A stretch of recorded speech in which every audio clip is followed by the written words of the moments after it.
Graça e a paz, Igreja do Senhor, sou o pastor Gilberto Rodrigo, do MTV, Igreja Online. É com muita alegria que estamos juntos com vocês para mais uma palavra que eu tenho certeza que vai te dar estrutura no mundo espiritual. Mas eu gostaria que você também compartilhasse desse canal, compartilhe para os seus amigos, para os seus grupos, amém? Que você possa também dar um like, se inscrever, amém, pessoal? E você acionar o sininho para que você possa receber todas as notificações, todos os vídeos que nós postarmos nesse canal, para que a gente venha se formar um poderoso exército e assim você possa a cada dia ser um missionário de Deus, multiplicando fé e esperança e amor para outras pessoas. Tem muitas pessoas numa situação dramática, precisam de uma palavra de consolo, uma palavra de amor, de respeito, de restauração, porque o evangelho são boas notícias, amém? Hoje eu quero mostrar para você que Deus não te esqueceu. Eu quero mostrar 5 princípios dos cuidados de Deus para com a sua vida, partindo lá do princípio de Êxodo, capítulo 3,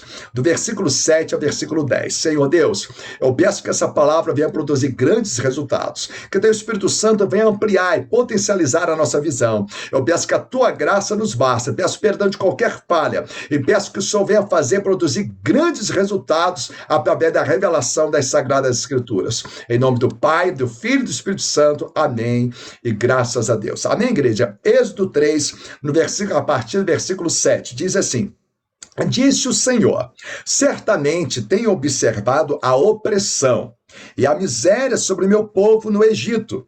Tenho ouvido o seu clamor por causa dos seus feitores e sei o quanto estão padecendo. Por esse motivo, desci a fim de livrá-los das mãos dos egípcios e tirá-los daqui para uma terra boa e vasta, onde mana leite e mel, a terra dos cananeus, dos hititas, dos amorreus, dos perezeus, dos heveus e dos jebuseus. Nota-se que é uma promessa de Deus em transportar para uma outra dimensão, para um novo tempo, mas havia gigantes.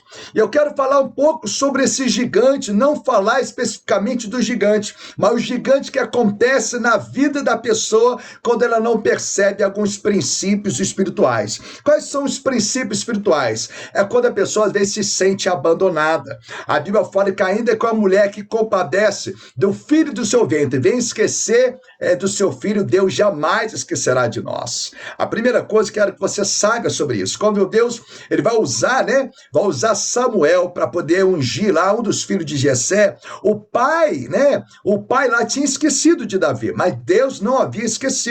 Então, Davi estava lá, estava longe, todo mundo tinha esquecido de Davi. Eu quero dizer que Deus não esqueceu de você, amém? Então vamos lá, 5 princípios dos cuidados de Deus para a sua vida. Primeiro, Deus nos ensina que sente as nossas dores. Quem não lembra, Jesus na casa de Marta e Maria, e chega lá, Marta e Maria estão angustiadas, elas estão muito tristes, e a Bíblia fala que Jesus chorou, prova que Jesus sentiu a dor daquela família. Eu quero dizer que Jesus sente a sua dor, Jesus ele também sente a sua dor quando você está triste também, Jesus ele está carregando sobre si a sua dor. A Bíblia diz lá em Isaías 53, no versículo 3, diz assim: pelo contrário, foi desprezado e rejeitado pelos homens. Viveu como homem de dores, experienciou todo o sofrimento. Então Deus, ele sabe a dor que você estava sentindo. De repente, ninguém pode sequer imaginar o que você está passando na alma, no seu coração, mas Deus sabe. Deus está enxugando as suas lágrimas, meu irmão. Minha irmã, Deus está enxugando as suas lágrimas, te revigorando a cada dia, porque a Bíblia diz que a misericórdia dele se renova a cada manhã. E eu venho declarar essa misericórdia de Deus, te abraçando, te consolando, te estruturando a cada dia. Então lembra, Deus, ele sente a sua dor sim, ele tem compaixão pela sua dor, por isso que Deus enviou Cristo naquela cruz para nos dar esperança. O segundo ponto importante que Deus cuida de nós: Deus ouve o nosso clamor. Lá em Salmos 34, versículo 6, diz assim: clamou este pobre homem, e o Senhor o atendeu, e o libertou de todas as suas tribulações. O próprio Jesus disse o seguinte, que no mundo tereis aflições, mas tenha bom ânimo, que eu venci o mundo. A Bíblia diz para nós vencermos o mundo, que vence o mundo é a nossa fé, logicamente que pautado na base do amor, no princípio do amor. Porque quando coloca lá fé esperança e amor. Fala que o amor é o maior deles. Amém? Então lembra, Deus, ele está ouvindo o seu clamor. Grava isso. Lá em Zacarias 10, no versículo 6, diz assim: assim eu fortalecerei a casa de Judá e salvarei a casa de José. Eu os farei retornar, porque tenho compaixão deles, e serão como se eu não os tivesse rejeitado, porque eu sou Yahvé, o Senhor, seu Elohim, Deus, e eu os ouvirei. Às vezes, por causa de uma prática abominável, a pessoa está meio bloqueada, mas a misericórdia de Deus era que ela se renova a cada manhã. Então, eu tenho certeza que a graça de Deus está sendo derramada sobre você nesse momento, e que você está com o coração aquebrantado em pedir perdão a Deus, a voltar para os caminhos do Senhor. Eu não sei qual foi o motivo que de repente você se sentiu abandonado, você se sentiu desgastado e de repente parou de orar, de repente parou de meditar na palavra. Eu quero te chamar em amor para que você volte às práticas das primeiras obras. Volta àquela prática de oração e que Deus a cada dia quer potencializar, oxigenar essa esperança no seu coração. Quero dizer que Deus ouve o seu clamor. Quem não lembra, lá em Jeremias 33:3, né? A Bíblia diz: clama a mim, responder-te-ei, revelarei coisas ocultas que tu não sabes. Então, quando você começa a orar, começa a entender isso, Deus ele começa a trazer à tona algumas coisas que a pessoa deve confessar, começa a trazer à tona um arrependimento. Então, quando você vai dando atenção à voz de Deus, né? Lá em João 12:26 vai dizer: se alguém me servir, siga-me, e se alguém me honrar, o Pai honrará. Você que já está me ouvindo, já é um bom sinal. Eu tenho certeza que Deus quer fazer algo maravilhoso. Não se culpa, não deixe o complexo de culpa. Pastor, mas eu errei. Quem nunca errou? Davi foi um homem segundo o coração de Deus. Ele teve várias falhas. Ele mandou matar, ele traiu, mas ele se arrependeu. Ele confessou. Eu quero dizer para você que nenhuma condenação há para aqueles que estão em Cristo Jesus. Deus te chama para um novo tempo. Você que está me ouvindo, Deus está te chamando para uma nova história. Amém? Então Deus ouve o seu clamor. Amém? O terceiro princípio que Deus cuida de você: Deus conhece o seu limite. Grava isso.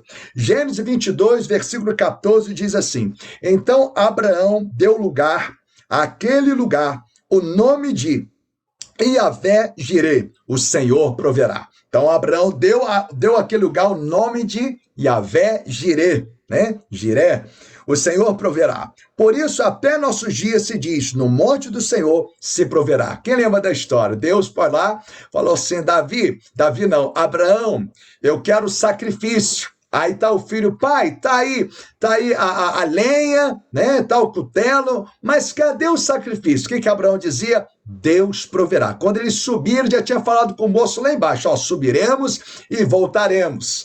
Então, isso aqui é fé, só que ele estava no limite dele. Qual foi o limite de Abraão? A morte de Isaac, né? Aí Deus proveu o cordeiro. Qual foi o limite de Ana? A esterilidade. Qual foi o limite de Cristo? A morte, e Deus ressuscitou. De repente, você chegou nos seus limites. Você já viu aqueles campeonatos aos 45 de segundo tempo? E ali aquela seleção vai vir o jogo? Deus é mestre para trazer resposta aos 45 do segundo tempo. Não desista, meu irmão, não desista, minha irmã. Deus sabe do seu limite. Ele sabe quando você não aguenta mais. A história nos mostra que Elias chegou a um ponto que ele também chegou no limite. Ele chegou até a pedir a morte. E Deus foi lá com pão na brasa, botija de água, e alimentou, fortaleceu muito mais Elias. Então vamos lá. O quarto tópico: tudo acontece no tempo de Deus.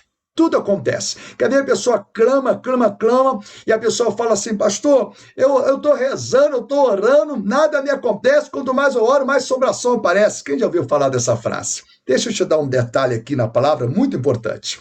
A Bíblia diz, lá em Salmos, capítulo 1, que nos compara com uma árvore plantada junto aos ribeiros de água. Só que a Bíblia tem um detalhe, fala assim, que no devido tempo dará os seus frutos. O tempo de Deus é diferente do nosso tempo, porque o tempo do homem é conhecido como Cronos, e o de Deus é o Kairos, todo mundo sabe. Mas deixa eu lembrar para você aqui em 2 Pedro 3, versículo 8, versículo 9, diz assim: contudo, amados, há um princípio que não deveis esquecer, que para o Senhor um dia é como 1000 anos, e 1000 anos como um dia.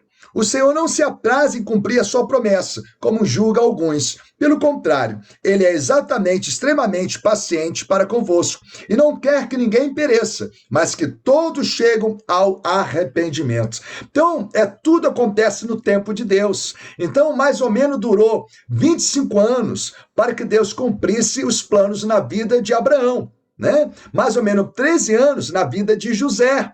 Né? Tem momentos na Bíblia que Deus lança uma palavra, acontece instantaneamente. Tem momentos que demora uma semana, demora um ano. Então eu não sei o tempo que Deus está aguardando para poder te honrar, mas o tempo pertence a Deus. Então o tempo às vezes vira um inimigo da pessoa, que a pessoa fica ansiosa, numa preocupação exacerbada. A Bíblia fala que Davi dizia assim: esperei pacientemente no Senhor. Crava isso, aquietai-vos e sabei que o Senhor é Deus. Então, tudo acontece no tempo de Deus. Imagina se você pegar lá uma fruta, lá naquela árvore, que você está de olho naquela árvore, mas estiver verde. Não, espera madurar. Então, é assim como forma uma criança no ventre da mulher, que nós não entendemos, existe o processo da formação também do milagre, né? A mulher nós temos que esperar, geralmente, é o quê? 9 meses, né? Então, existe um processo para que as coisas aconteça no mundo espiritual, e às vezes as pessoas ficam afobadas, ansiosas, e isso às vezes as pessoas entram em conflito espiritual. Eu quero dizer que é tudo no tempo de Deus, e Deus vai te honrar. Deus, ele está cuidando de você. Ah, pastor, está demorando. Não, Deus está caprichando, amém? O segundo princípio muito importante: Deus tem um plano maior para a sua vida do que você possa imaginar. A Bíblia diz em Isaías que os pensamentos do Senhor são maiores que o nosso, e os caminhos do Senhor são maiores que o nosso caminho. Quem nunca ouviu falar de Efésios capítulo 3, no versículo 20, que vai dizer assim: ora, aquele que é poderoso para fazer infinitamente mais que pedimos, mais que pensamos, conforme o poder que opera em nós. Então, amados, se você confiar, se você viver uma vida diária com Deus, de confiar, os planos dele vão ser muito maior que você possa imaginar. O mundo tem plano de morte, plano de destruição. Deus não. Tem plano de paz, tem plano de vida. Olha o que fala em Jeremias, né? Capítulo 29, versículo 11. Olha os cuidados de Deus. Porquanto somente eu conheço os planos que determinei a vosso respeito. Declare Yahvé, planos de fazê-los prosperar. Deus quer prosperar a sua alma, prosperar a sua fé, a sua alegria em todas as áreas da sua vida. E não lhes causar dor e prejuízo. Planos para dar-vos esperança e um futuro melhor. E João 14, do 1, 2, Jesus falou: vou preparar lugar. Na casa do meu pai há muitas moradas. Naquele grande dia ele vai enxugar nossas lágrimas, ele vai nos abraçar, ele já está nos abraçando. A gente está passando momentos que não são fáceis nessa terra, a igreja passa um momento dramático, tenebroso na terra, mas eu estou mostrando para vocês aqui 5 princípios que mostram os cuidados de Deus. Vamos recapitular? O primeiro princípio: Deus nos ensina que sente as nossas dores de uma forma empática. Ele se coloca no nosso lugar. Deus ouve os nossos clamores. Segundo, o terceiro princípio: Deus conhece o nosso limite. O quarto princípio: tudo acontece no tempo de Deus.